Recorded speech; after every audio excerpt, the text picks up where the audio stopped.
Director sir, principal صاحبہ، اساتذہ کرام، پیارے بچے اور بچیوں، السلام علیکم ورحمۃ اللہ وبرکاتہ۔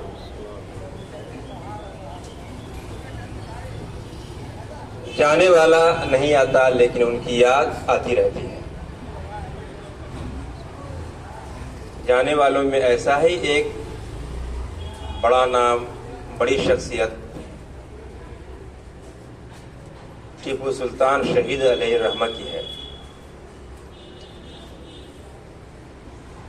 جو آج ہی کے دن 1799 میں وطن عزیز پر جان قربان کر دیا، لیکن آج بھی ہر انصاف پسند ہندوستانی کی زبان پر ان کی جرأت، شجاعت، بہادری اور دلیری کے نغمے جاری ہیں۔ ان کی حیات و خدمات ان کی حصولیابی اور کارکردگی پر مشتمل ایک TV serial sword of Tipu Sultan بنایا گیا، جو دوردرشن پر جاری بھی رہا اور 60 قسطوں میں چلا۔ یہ 1990 اور 91 کی بات ہے، جس کو بنایا تھا سنجے خان نے۔ آپ اندازہ کر سکتے ہیں اس عظیم مجاہد آزادی کے کارنامے کو، ان کی بہادری کو۔ آج انشاءاللہ ہندوستان کے اس عظیم سپوت کی حیات و خدمات اور بہادری، جرأت، دلیری اور وطن عزیز سے ان کی محبت کے چند نقوش ہم سماعت فرمائیں گے، اور اس کے لیے میں بصد احترام دعوت دیتا ہوں اسکول کے مقبول استاذ جناب انظار احمد صادق کو۔ آپ آئیں اور سلطان ٹیپو شہید علیہ الرحمہ کی حیات و خدمات سے ہم سب کو شناس کرائیں۔ انظار احمد صادق۔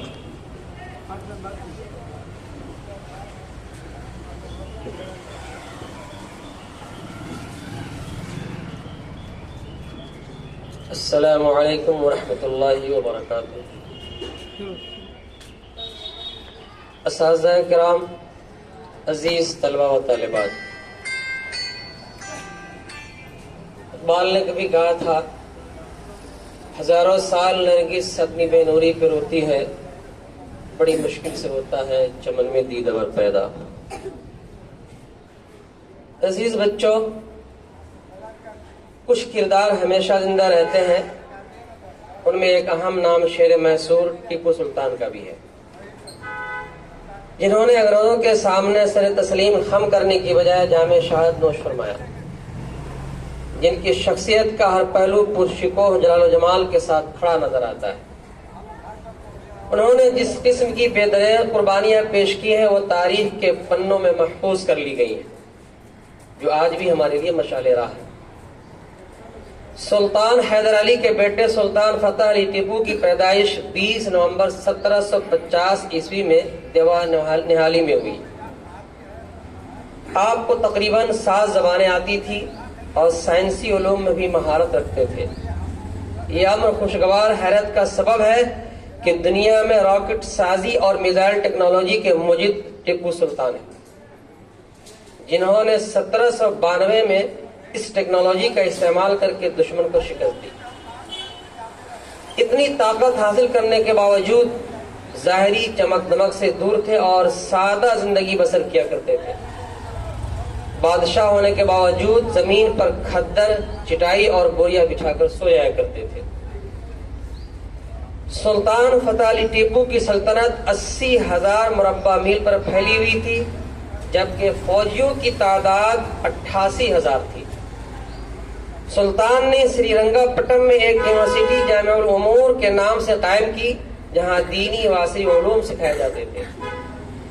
آپ نے ایک لائبریری بھی قائم کی ہوئی تھی، جس میں تقریباً 45,000 کتابیں تھیں۔ سلطان ٹیپو بہت سمجھدار اور دور اندیش حکمراں تھے۔ وہ اس حقیقت کو جان چکے تھے کہ انگریز بر صغیر میں صرف تجارت کی غرض سے نہیں ہے، بلکہ وہ یہاں کے سیاہ و سفید کے مالک بننا چاہتے ہیں۔ اس خطرے کو بھانپتے ہوئے انہوں نے ہندوستان کی ہر ریاست کو اتحاد کی دعوت دی، لیکن وہ حاکم اس حکمت عملی کو سمجھنے میں ناکام رہے اور مشترکہ دشمن کے خلاف متحد نہ ہو سکے۔ دوسری طرف دشمن جو بہت عیار اور چوکنا تھا، اس نے ٹیپو سلطان جیسے سچے اور خدا ترس انسان کے خلاف افواہوں کا بازار گرم کر دیا۔ سنی سنائی باتیں بغیر تحقیق کے آگے بڑھتی گئیں اور ریاستوں کے حکمران ٹیپو کے خلاف ہوتے گئے۔ اس طرح ذہن سازی کر کے سلطان کے ارد گرد نفرت کا جال بن دیا گیا۔ ایک طرف سلطان کو ان کے ممکنہ حلیفوں سے دور کر دیا گیا اور دوسری جانب سلطان کی صف میں غداروں کو پروان چڑھایا گیا۔ مورخین لکھتے ہیں کہ انگریز افواج کی کثرت سلطان ٹیپو کی جرأت و شجاعت کے سامنے ٹک نہ سکتی تھی اگر اندرونی غداروں میر صادق، معین الدین غلام راجہ خان، میر قاسم علی، میر غلام علی دیوان پورنیہ نے گھر کی بنیاد اور ڈھائی ہوتی۔ ٹیپو سلطان کے الفاظ تاریخ کے سنہرے اوراق میں ہمیشہ محفوظ رہیں گے جب 4 مئی 1799 عیسوی کی نماز فجر کے بعد سلطان کے پرائیویٹ محافظ نے انگریز کے حملے سے بچنے کے لیے دب کے صلح کی تجویز پیش کی تو سلطان ٹیپو نے جواب دیا، ہم سالوں سے اس سلطنت خدا داد کو جو ہماری رعایا بالخصوص مسلمانوں کی ملکیت ہے بچانے کی فکر کر رہے ہیں، لیکن وزارت پر فائز افسران در پردہ اس کی تباہی کے درپے ہیں۔ انسان کو صرف ایک دفعہ موت آتی ہے، اس سے ڈرنا لاحاصل ہے، اس کی کوئی اہمیت نہیں کہ وہ کب آئے اور کہاں آئے۔ میں اپنی ذات کو ماں اپنی اولاد کے دین محمدی علیہ الصلوۃ والسلام پر نثار کرنے کا فیصلہ کر چکا ہوں۔ انگریزوں نے جنرل بیرٹ کی قیادت میں سریرنگا پٹم کے قلعہ پر کئی اطراف سے دھاوا بول دیا۔ ٹیپو سلطان کے متعین کردہ حفاظتی دستے کو ایک سازش کے تحت پہلے ہٹا دیا گیا تھا، چنانچہ دشمن کو اندر داخل ہونے میں کوئی چیز مانے نہ ہو سکی۔ ٹیپو سلطان نے اپنے وفاداروں کے ساتھ مردانہ وار مقابلہ کیا، جن میں مرد و خواتین سب شامل تھے۔ عین گھمسان کی جنگ میں جب ایک خادم نے آپ کو دشمن کے صلح کی ترغیب دینا چاہی تو سلطان نے اس نازک موقع پر یو ٹرن لینے سے انکار کر دیا۔ آپ جلال میں آ گئے اور اپنا تاریخی جملہ کہا، شیر کی ایک دن کی زندگی گیدڑ کی 100 سالہ زندگی سے بہتر ہے، اور چومکھی لڑائی لڑتے ہوئے جام شہادت نوش فرمایا۔ جنرل ہیرس نے ٹیپو سلطان کے شہید جسم کو دیکھ کر کہا تھا، آج سے ہندوستان ہمارا ہے۔ اس معرکہ میں سلطان فتح علی ٹیپو کے کم و بیش 12,000 مرد و خواتین نے اپنے سلطان کے وقار اور دھرتی کے ناموس کی خاطر اپنی جانوں کا نذرانہ پیش کیا۔ ملت اسلامیہ کا یہ بغل جلیل سری رنگا پٹم کے لال باغ میں آرام فرما ہے اور ہر سچے انسان کے دل میں زندہ ہے۔ فیض احمد فیض نے کہا تھا، جس دھج سے کوئی مقتل میں گیا وہ شان سلامت رہتی ہے، یہ جان تو آنی جانی ہے، اس جان کی تو کوئی بات نہیں۔ اللہ سے دعا ہے کہ اللہ ٹیپو سلطان کی تربت پہ سدا رحمت کی بارش کرے، آمین آمین یا رب العالمین۔ جزاک اللہ جزا رحمت اللہ۔ شیر کی ایک دن کی زندگی گیدڑ کی 100 سالہ زندگی سے بہتر ہے۔ آپ اس جملے کے لفظ لفظ سے ٹیپو سلطان علیہ الرحمہ کے عزم، ان کی جرأت، ان کی بہادری، ان کی شجاعت جو ٹپک رہی ہے اس کا اندازہ کر سکتے ہیں۔ آخر میں